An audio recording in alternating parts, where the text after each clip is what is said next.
I'm giving each group of you a different era of history to research. And the question is, what impact did your era have on the modern world?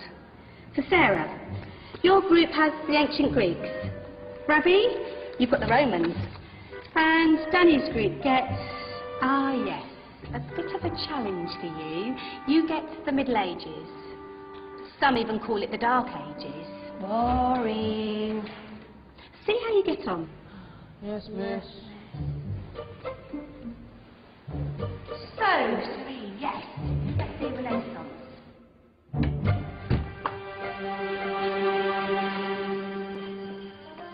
Is that the librarian? I guess so. Excuse me. Sorry to bother you. What do you want?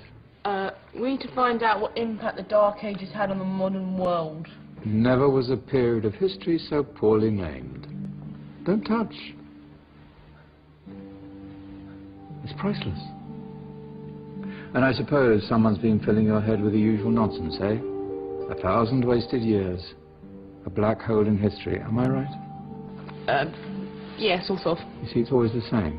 You assume it was all mud, disease, death and destruction, with marauding mobs of barbarians ripping down the good of former civilizations, burning and plundering as they went, nothing of any worth invented either, eh?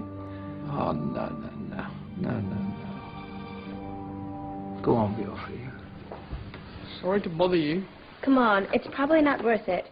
Everyone knows that the Greeks and Romans invented everything anyway. Oh, did they now? And you're sure about that, are you? You know, I might just have something for you. You seem to be up to the task. I suppose I could... Follow me. I've got just the book for you.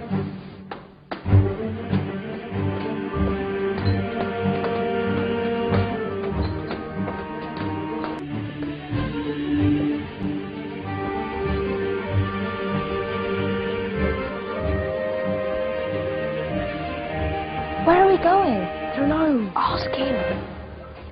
Excuse me. Where are we going? From darkness into light, my young friend. From ocean onto land. There are things you should know. Oh, yes, indeed. Yes, indeed.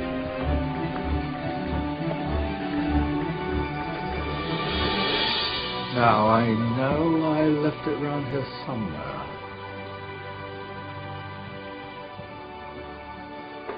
Ah. Here it is. Now, take a look. If you dare.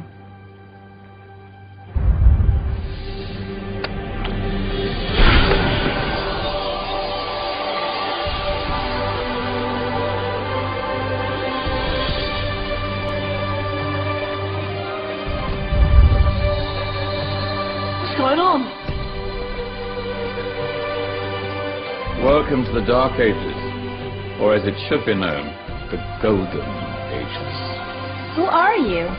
I am Al-Jazari, engineer and ingenious inventor. I thought you said this was the Dark Ages. It doesn't look very dark. That's because it's all a matter of perspective, my soon-to-be illuminated friend. Of course, there are parts of the world that weren't dark at all, but in a civilization that stretched from Spain to China, the golden rays of discovery and invention shone over everything.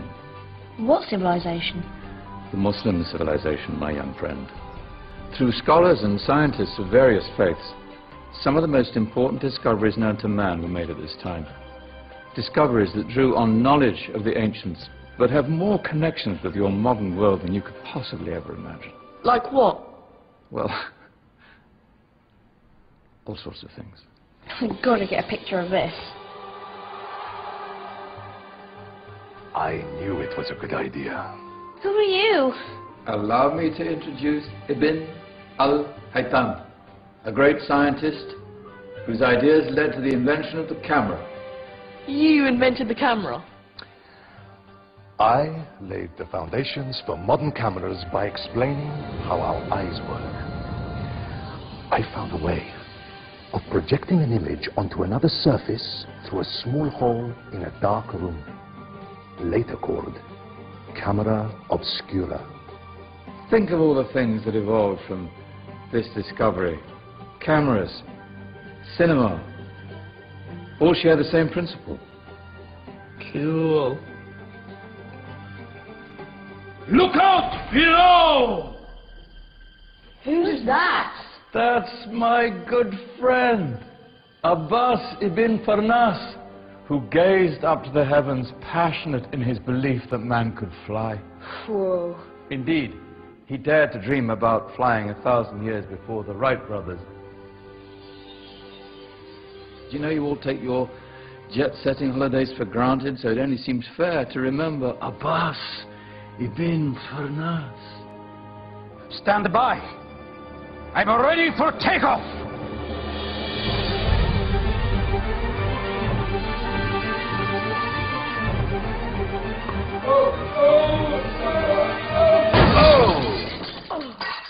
You did forget one thing, though.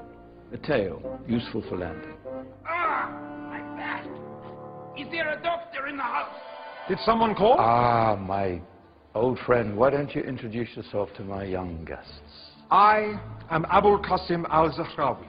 Many call me the father of surgery. Did you actually do surgery back then? Of course we did. In fact, many of the surgical tools that I invented are still used in your modern hospitals. Excuse me, a patient needs my attention. Scalpel? I think I may need some stitches. In that case, I'll use catgut. Catgut? From the gut of animals. Perfect for stitching up internal wounds. Your surgeons are still using it today. Sorry, mustache.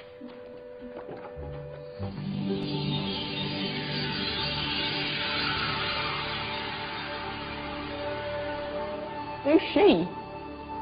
That's Maryam al-Astrolabi, one of the many brilliant women of her time. She made sophisticated astrolabes. Astro what? Astrolabes.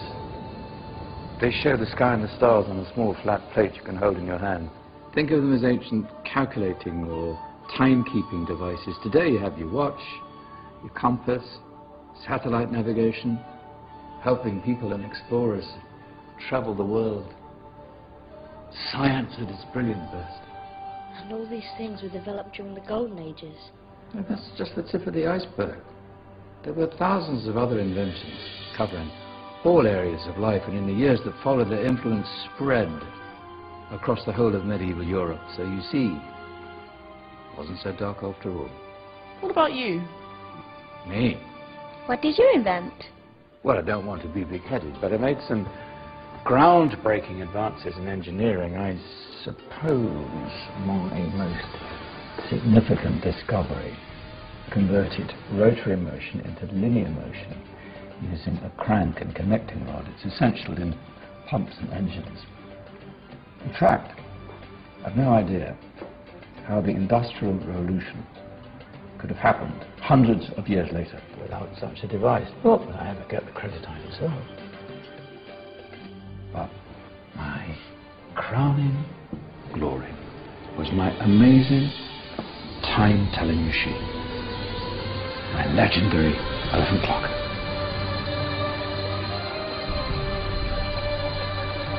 It's a clock. Yes. Dozens of components collected from different cultures around the world. Indian, Greek, Arabian, Egyptian, Chinese. Wow. A United Nations clock. That is pretty cool. Does it actually tell the time? Well, yes, of course. If it wasn't for me, thousands of people would be late for everything. Speaking of time, we better get you back. And remember, spread the word. This is a golden age, and I've only shown you a tiny part of this wondrous time. There are countless other scientists and inventions directly connected to your modern world. You're just going to have to find out for yourselves. Oh, wait.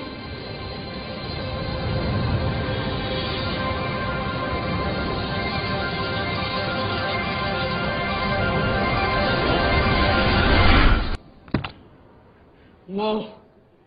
Did you? Yeah. That wasn't quite so boring. Come on, we're gonna be late.